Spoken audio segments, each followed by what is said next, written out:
Eu estou hoje aqui com o Fernando Schneider, presidente da BMS. Ele assumiu agora dia 1º de janeiro de 2021 e ele vai, nessa entrevista, ele vai responder para a gente um pouco quais são os planos para a BMS a partir de agora, o que ele imagina da ação da BMS daqui por diante, nesse momento tão difícil para o mundo todo que ainda estamos vivendo a pandemia. Elvio, esse é um momento muito especial, pois nós temos a oportunidade de, pela primeira vez, nos dirigirmos à comunidade acadêmica depois da nossa posse em janeiro desse ano. E eu inicio reiterando o que foi o nosso compromisso, inclusive em carta enviada aos sócios, de dar continuidade ao excelente trabalho que vem sendo desenvolvido por todos que nos antecederam. Pioneiros da BMS, ex-presidentes, diretores. Eu não vou mencioná-los porque são muitos, mas nós queremos dar continuidade a esse trabalho, mas, claro, ressaltando que será naturalmente adaptado à nova realidade da economia brasileira. Como em 2020, os impactos da economia brasileira ainda estarão presentes, impondo novos desafios à BMS, sendo necessário colocar em prática tudo aquilo que nós aprendemos no ano que passou, que foi marcado por restrições de mobilidade, pela nossa aprendizagem à cultura digital e adaptação às novas tecnologias. Eu tenho dito que 2020 foi um ano de aprendizagem. Eu acho que esse biênio 2021 e 2022, ele terá que ser um ano de oportunidades, de mudanças e de entregas. Olha o compromisso que nós estamos assumindo, né? Compromisso de mudar a cultura da BMS e, ao fazê-lo, mudar, inclusive, a forma como nós nos relacionamos com a nossa comunidade. Perfeito, Schneider.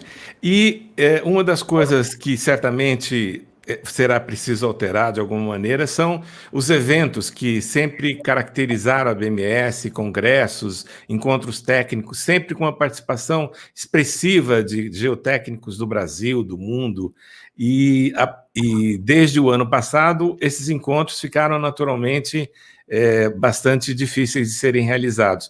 Como é que a BMS pensa em atuar daqui para frente, especialmente nessa questão da realização dos eventos, congressos e encontros técnicos? Essa é uma das grandes perguntas a serem respondidas. E ela não será respondida pela diretoria, ela tem que ser pensada coletivamente, né? A resposta vai depender de inúmeras questões, inclusive na forma como o Brasil e eu diria como o mundo vai reagir à pandemia. É atrelado à nossa capacidade de vacinação em massa, a qual tu te referi anteriormente, que possa criar condições para que nós voltemos a nos encontrar pessoalmente. Eu entendo que os encontros presenciais são fundamentais, eles são parte da nossa cultura, da cultura da BMS. Eles propiciam a formação de redes sociais, eles promovem discussões técnicas aprofundadas, é uma possibilidade de encontro de velhos e de novos amigos. Essa é a força da BMS, e nada substitui o relacionamento presencial e interpessoal nesses momentos agradáveis de encontro.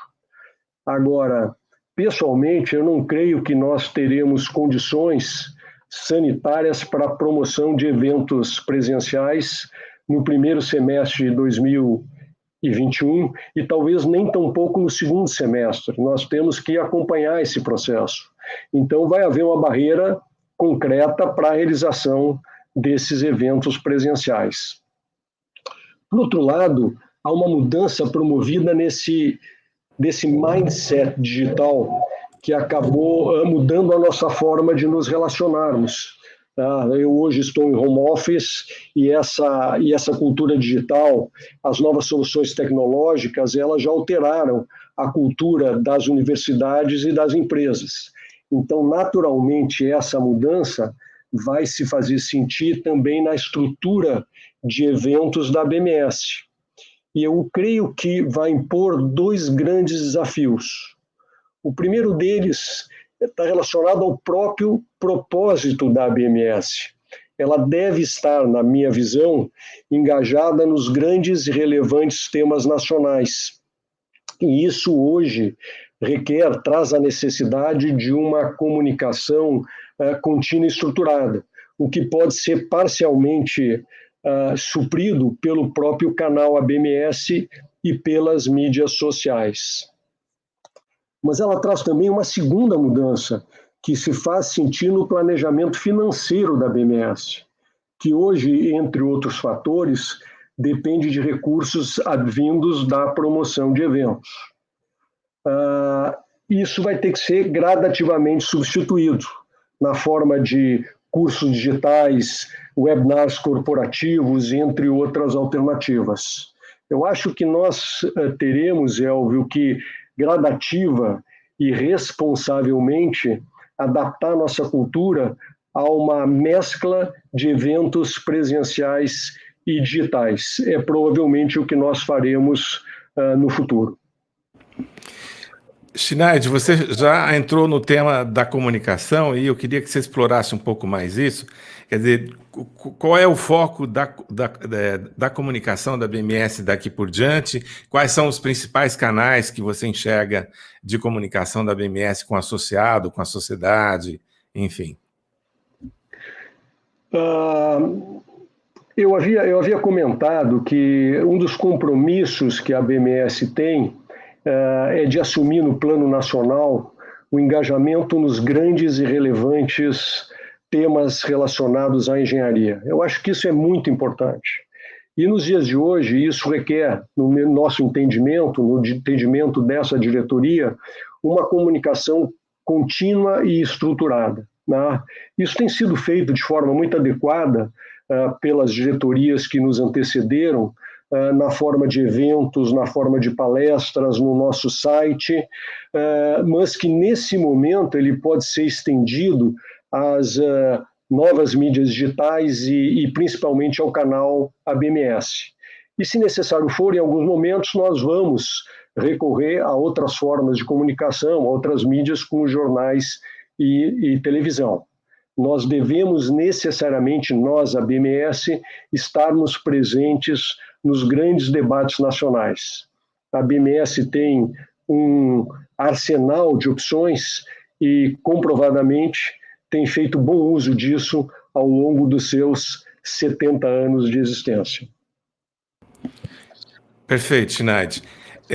Em relação a esses grandes temas, o que você apontaria como alguns desses grandes temas nos quais a ABMS pode participar, como a questão da sustentabilidade, a questão de soluções técnicas aí envolvendo barragens de rejeitos, enfim, há uma série de questões importantes com as quais a sociedade brasileira se defronta e que poderiam contar com a participação da geotecnia e da ABMS. Eu talvez tente responder a tua pergunta de uma forma mais ampla. Né? Eu entendo que a infraestrutura, e tu mencionavas alguns exemplos, como estradas, barragens, etc., é um dos elementos centrais na construção de uma economia mais eficiente e mais resiliente para o Brasil. Né? Então, nós, engenheiros, estamos condenados a seguir trabalhando extensivamente no futuro. Claro que a engenharia e a ABMS é peça fundamental nesse cenário econômico, ajudando a reduzir desigualdade, a estimular crescimento sustentável, a tornar um país mais resiliente para enfrentar os desafios e os riscos impostos pelas obras magníficas desse século XXI, e inclusive entrar em temas como mudanças climáticas e preservação ambiental. Todos esses temas são fundamentais e a ABMS tem que estar ativa na construção dessa discussão. E para isso, eu entendo, e esse é um dos nossos propósitos, eu entendo como fundamental aproximar a comunidade acadêmica do setor produtivo. Tá?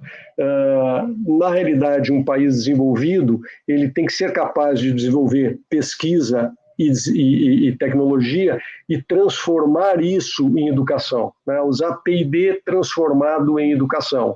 E a BMS pode e deve fazer isso através da disseminação de conhecimentos, contribuir na formação de recursos humanos através de cursos e através de eventos dentro de uma modalidade de formação permanente.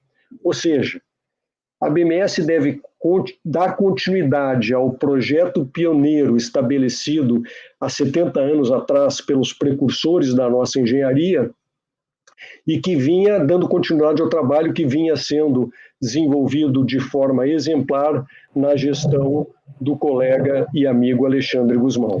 Perfeito. Você apontou aí algumas questões que envolvem as empresas, os associados corporativos da BMS. Quer dizer, como é que você vê a participação e o engajamento dos associados corporativos, das empresas, dentro da BMS a partir de agora?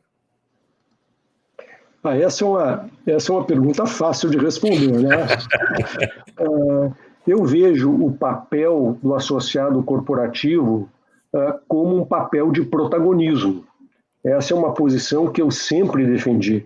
E aí eu tenho que retomar colocações que eu fazia anteriormente, né, sobre o próprio propósito da BMS, tá, que passa pela interação dos setores acadêmico e produtivo. Né. Numa economia sustentável, é necessário transformar essa capacidade que nós temos de pensar e desenvolver pesquisa e desenvolvimento dentro das universidades e transformá-la em inovação no setor industrial. Tá? E essa interação é um elemento vital na sociedade do conhecimento. E eu vejo a BMS como um indutor dessa interação. Tá?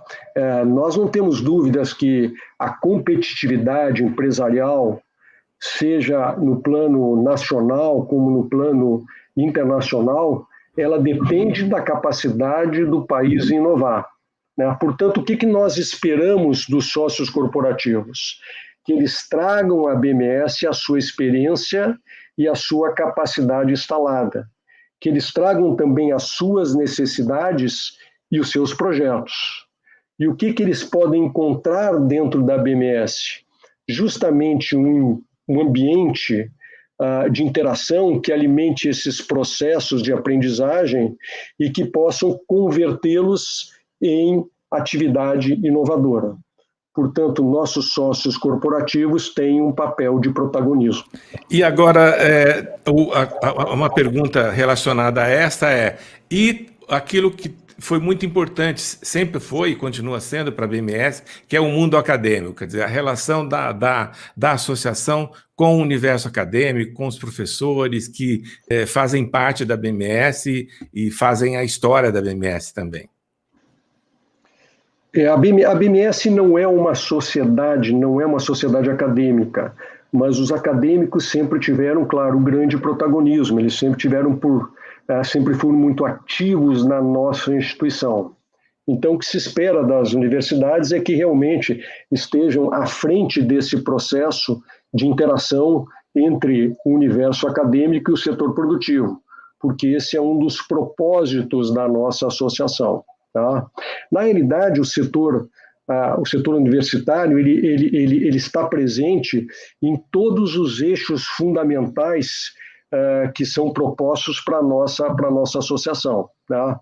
A nossa diretoria vê como eixos fundamentais a dinâmica nacional, tudo aquilo que já é feito naturalmente pela nossa associação, o projeto digital, que passa por cursos, que passa por programas de formação permanente, a inserção internacional, que também é, de alguma forma, pilotada pelos professores universitários, e as relações interinstitucionais, seja ela com a comunidade técnica vinculada ou não com a BMS.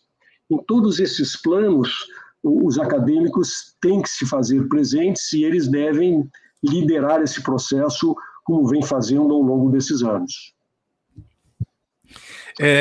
Uma outra questão importante que você já teve a oportunidade de falar ainda em algumas reuniões é sobre o trabalho de equipe da diretoria da BMS. Quer dizer, você podia contar um pouco com que propósito a diretoria faz o trabalho, quais são as características desse trabalho, quem são essas pessoas que compõem com você a diretoria da BMS? Nós tivemos a felicidade de agregar um grupo de profissionais cujo trabalho é conhecido e reconhecido nacionalmente. Né? Todos são pessoas de grande proeminência na nossa comunidade. E justamente pela estatura dos membros da nossa diretoria, nós temos condições de imprimir talvez uma nova forma de gestão, que eu estava chamando de gestão compartilhada, tanto em termos de ações, como em termos de representação da diretoria junto à comunidade. Isso é muito importante. Então, todos nós temos esse papel ativo de representação. A diretoria é composta, a vice-presidência pelo colega e amigo Fred Falcone. O Fred, pela imposição do seu conhecimento e da sua experiência, vai coordenar as atividades da diretoria, isso já tem acontecido. O secretário-geral é o Gustavo Rocha Viana, que tem um trabalho reconhecido no núcleo de Minas Gerais, que já é referência nacional.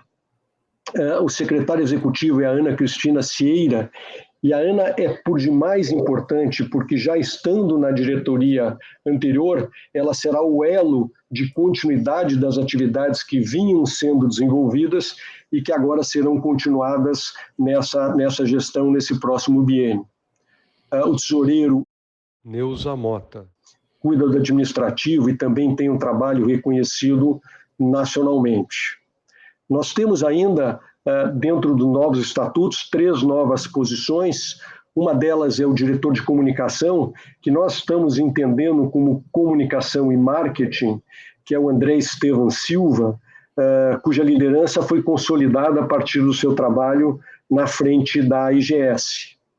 O diretor de normas técnicas é o Paulo Albuquerque, que já vinha desempenhando essa função de forma exemplar ao longo dos anos, e o diretor de GeoJovem é um jovem talento, a Mariana Dias, que terá como função a função multiplicadora de estimular a sinergia dos nossos jovens nas mídias sociais.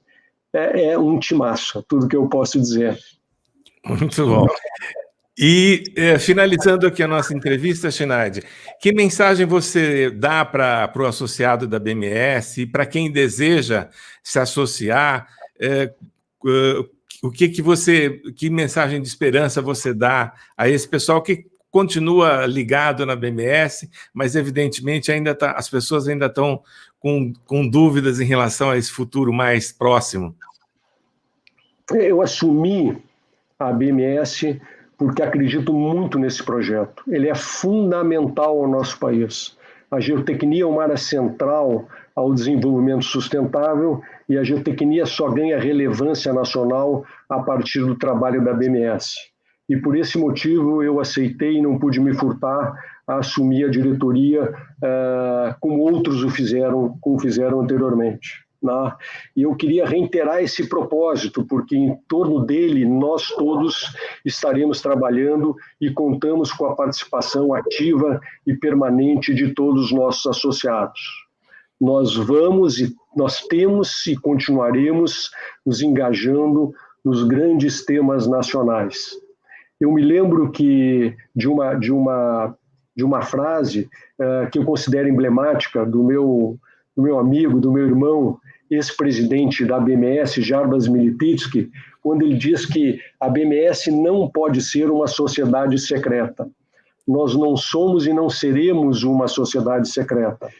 Nós temos um compromisso, um projeto e um compromisso de interagir de forma ágil, consequente e dentro dos nossos propósitos com todos os setores técnicos da sociedade brasileira. E nós, então, precisamos da colaboração ativa e permanente de todos os nossos associados.